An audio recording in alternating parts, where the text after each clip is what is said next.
ನೂತನವಾಗಿ ಮುದ್ದೇಬಿಹಾಳ್ ನಗರದಲ್ಲಿ PU science college ಆರಂಭಿಸಿರುವ ನಾಗರಬೆಟ್ಟದ ಆಕ್ಸ್ಫರ್ಡ್ ಪಾಟೀಲ್ ಸಂಸ್ಥೆ ಶನಿವಾರದಂದು ಆಕ್ಸ್ಫರ್ಡ್ ಜೀನಿಯಸ್ ಸ್ಟೂಡೆಂಟ್ ಅವಾರ್ಡ್ ಪರೀಕ್ಷೆ ನಡೆಸಿತು.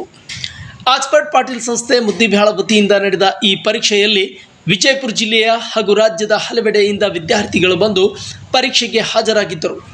ಬೆಳಗ್ಗೆ ಸುಮಾರು 11 ಗಂಟೆಗೆ ಪರೀಕ್ಷೆ ಆರಂಭವಾಗಿದ್ದು ಎಲ್ಲ ವಿದ್ಯಾರ್ಥಿಗಳು ಉತ್ಸಾಹದಿಂದ ಪರೀಕ್ಷೆ ಬರೆದು ಬಹುಮಾನ ಪಡೆದುಕೊಂಡಿರುವಂತಹ HPS ಮಣಿಕೇಶ್ವರ ಶಾಲೆಯ ವಿದ್ಯಾರ್ಥಿ ಅಪ್ಪಾಜಿ ಬಿ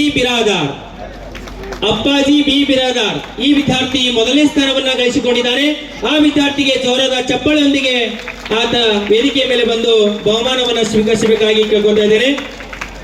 ಮೊದಲನೇ ಬಹುಮಾನ 28,000, ನಗದು ಬಹುಮಾನ 10,000, 18,000 ಶಿಷ್ಯ ವೇತನವನ್ನ ಕೊಳ್ಳಲಾಗ್ತಾ ಇದೆ. ಅಪ್ಪಾಜಿ ಬಿ ಬಿರಾದಾರ್ 5ನೇ ತರಗತಿ ಪರೀಕ್ಷೆಯಲ್ಲಿ ಪ್ರಥಮ ಸ್ಥಾನವನ್ನ ಗಿಟ್ಟಿಸಿಕೊಂಡಿದ್ದಾರೆ. ಎಲ್ಲರೂ ಜೋರಾದ ಚಪ್ಪಾಳೆಯೊಂದಿಗೆ ಪ್ರೋತ್ಸಾಹಿಸಬೇಕು.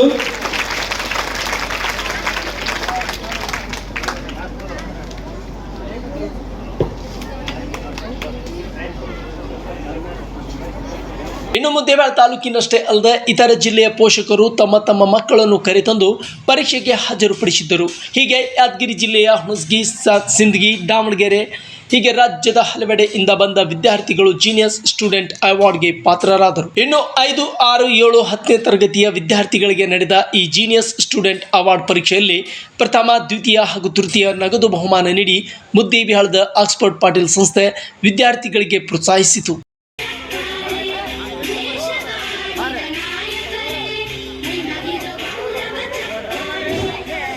ಪವಿತ್ರ ಕೊಣ್ಣೂರು ವಿದ್ಯಾರ್ಥಿನಿ ವೇದಿಕೆ ಮೇಲೆ ಬರಬೇಕು. ಇನ್ನು ಬಹುಮಾನ ವಿತರಣಾ ಕಾರ್ಯಕ್ರಮದಲ್ಲಿ ಅಮಿತ್ ಗೌಡ ಪಾಟೀಲ್, ರಾಮು ನಾಯ್ಕ್ ರಾಥೋಡ್, ಬಂಜಾರ ಸಮಾಜದ ರಾಜ್ಯ ಕಾರ್ಯಾಧ್ಯಕ್ಷರು RS ಬಿರಾದಾರ್, ಸಿದ್ದರೆಡ್ಡಿ, ರವೀಂದ್ರ ಹಿರೇಮಠ್ ಸೇರಿದಂತೆ ಇತರರು ವೇದಿಕೆ ಮೇಲೆ ಆಸೀನರಾಗಿದ್ದರು. ಒಟ್ಟಿನಲ್ಲಿ ನಾಗರಬೆಟ್ಟದ ಆಕ್ಸ್ಫರ್ಡ್ ಸಂಸ್ಥೆಯ ಇನ್ನೊಂದು ಬ್ರಾಂಚ್ ಮುದ್ದೇಬಿಹಾಳದಲ್ಲಿ ಆರಂಭವಾಗಿದ್ದು, ಇಲ್ಲಿಯೂ ಕೂಡ ನಾಗರಬೆಟ್ಟ ಸಂಸ್ಥೆಯ ಹಾಗೆ ಒಳ್ಳೆಯ ಶಿಕ್ಷಣವನ್ನು ನೀಡಲಾಗುವುದು. ಅದೇ ರೀತಿ KS, IAS, MBBS, ಇಂಜಿನಿಯರಿಂಗ್ ಸೇರಿದಂತೆ ವಿವಿಧ ಸ್ಪರ್ಧಾತ್ಮಕ ಪರೀಕ್ಷೆಗಳಿಗೆ ವಿಶೇಷ ತರಬೇತಿ ನೀಡಲಾಗುವುದು. ಇದರ ಸದುಪಯೋಗವನ್ನು ವಿದ್ಯಾರ್ಥಿಗಳು ಪಡೆದುಕೊಳ್ಳಬೇಕು ಎಂದು ಆಕ್ಸ್ಫರ್ಡ್ ಸಂಸ್ಥೆಯ ಅಮಿತ್ ಗೌಡ ಪಾಟೀಲ್ ಅವರು ಮನವಿ ಮಾಡಿದ್ದಾರೆ. Suraj Risaldar, Tsunami TV, Muddebihal.